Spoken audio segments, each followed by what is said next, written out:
In 2021, Claire is driving toward a place called Venustown, but night falls faster than expected. With no other option, she pulls into a quiet, almost abandoned roadside motel. The place feels off immediately. No one's at the front desk, just a small bell with a strange sticker beside it. 3 smiling faces. Claire hesitates, then rings it. After a long, uncomfortable silence, a woman named Shell finally appears. Calm, normal, maybe too normal. She gives Claire a room and casually mentions she grew up in Venustown, even offering directions. Nothing seems wrong, but everything is. Later that night, knock knock, a voice from outside asks, "Is Pamela here?" Claire, confused, replies, "It's the wrong room." Silence. Then again, knock knock, "Is Pamela here?" Now something feels seriously wrong. Claire checks the peephole, nothing. The hallway's empty. Against her instincts, she opens the door. Still nothing. No footsteps, no sound, just silence. She slowly closes the door, unaware that she just made a deadly mistake. Moments later, while she's in the bathroom, the door unlocks. From the outside, Claire turns and screams. A masked figure, the pinup girl, is standing right there. Cut to black. Claire wakes up tied to a chair in a filthy, dark room. She can barely see. Her glasses are gone. Then, a figure steps forward. Dollface. She gently places the glasses back on Claire's face, almost like she cares, but it's just a game. Claire, terrified, asks the only question that matters. Why me? Dollface leans in and whispers, "Because you are here." And then she stabs her. Claire struggles, gasping, until everything goes still. In the background, Scarecrow and Pinup Girl celebrate like it's just another normal night. Another victim, another kill. Now, the present. Maya is running for her life through the forest. She's already done the impossible. She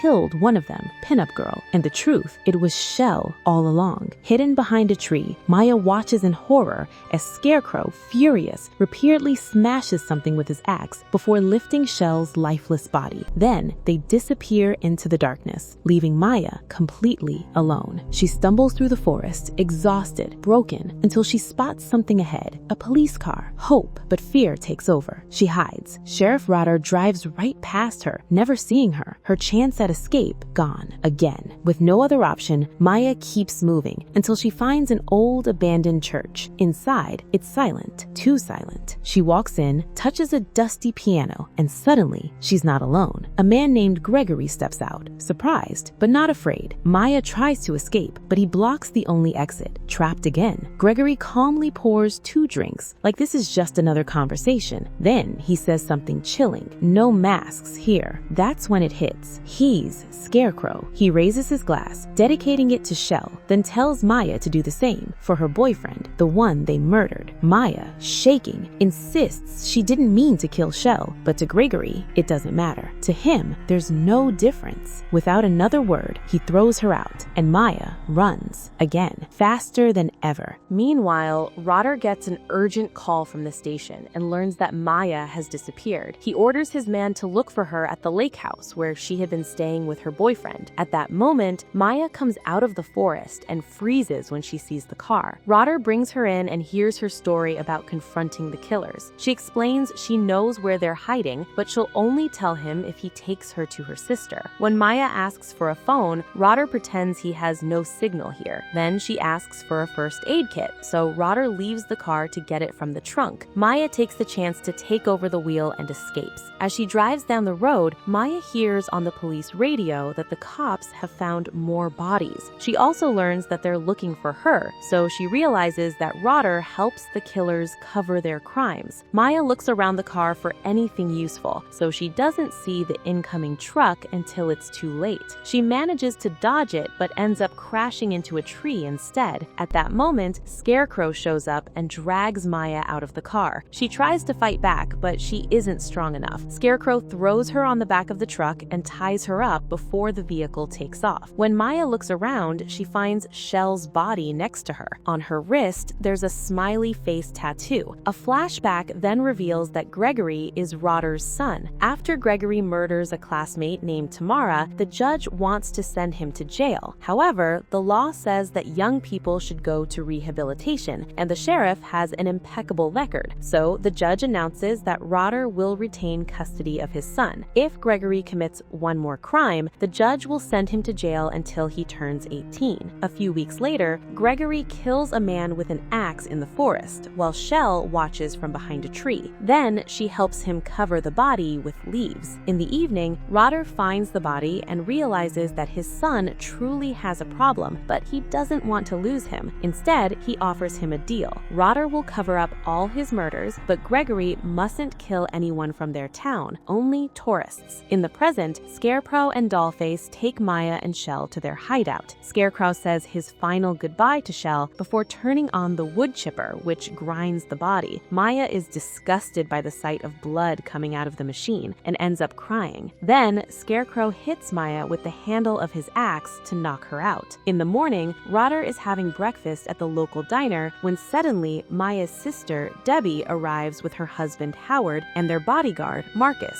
Howard shows everyone a picture of Maya and tells them that her boyfriend was murdered in this town a few days ago, so the family wants to find her before the same happens to her. Everyone stays silent, so Debbie has to beg for any kind of information. A waitress tells her she met Maya when she ate there a few days ago, but everyone judges her for getting involved, so she doesn't say anything else. Later, while the waitress is on her break, alone, Debbie approaches her to convince her to say more. The woman explains that people have been murdered in this town for years, but usually it doesn't happen to the locals. She tells Debbie that Rotter knows everything that happens around here, so he'll have the necessary information. Meanwhile, Maya wakes up in pain and discovers that Scarecrow is tattooing the smiley face on her own skin. Out on the dark road just beyond the forest, Debbie and her group follow Sheriff Rotter's car from a distance. Something about him doesn't feel right. Rotter eventually pulls up at the town morgue. Inside, Deputy Tommy shows him 3 dead bodies recovered from the lake house, all of them locals. That breaks the rule. Tommy, nervous, finally says it. Gregory must be behind this. He's always helped Rotter before, but this time it's different. This time they've crossed a line. Tommy decides it's time to call the state police. Big mistake.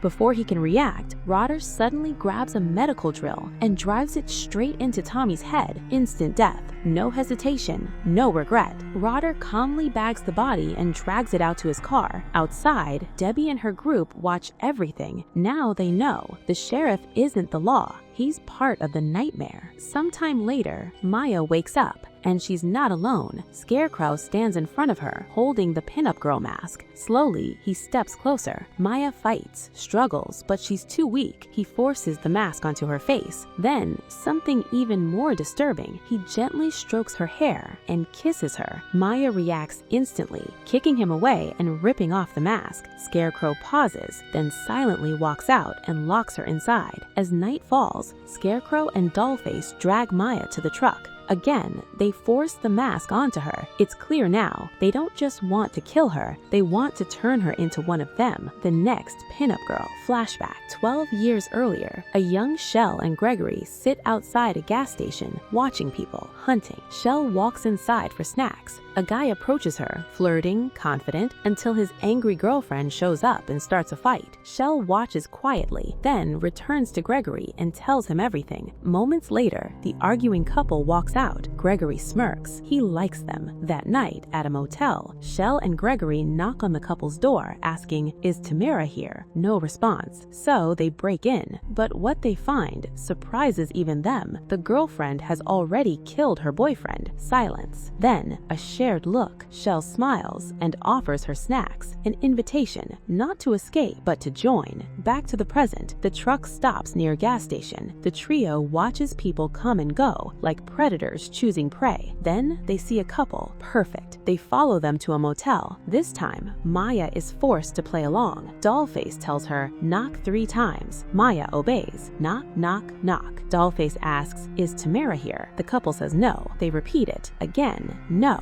That's when everything explodes. Scarecrow kicks the door in, grabs the woman, slams her into the wall. The man tries to react, but gets knocked out instantly. Minutes later, both are tied up. The woman cries, begging for her life. Scarecrow studies them carefully, then pulls Maya forward. He cuts her ropes, gives her a choice: kill one of them. Maya freezes. She refuses, steps back. Wrong move. Scarecrow shoves her aside and brutally kills the man. Again and again, even after he's already dead. The girlfriend screams. Maya watches, shaking. Then she sees her chance. In one sudden move, She grabs Dollface's blade and stabs her. Dollface drops. Maya doesn't stop. She slams her head into the ground over and over until she's gone. Silence. Maya stands there, frozen in shock, breathing heavily, covered in blood. Scarecrow watches, not angry, not shocked, impressed. He slowly nods, almost proud, then grabs Maya and drags her toward the crying woman. One final command: do it again, kill her too.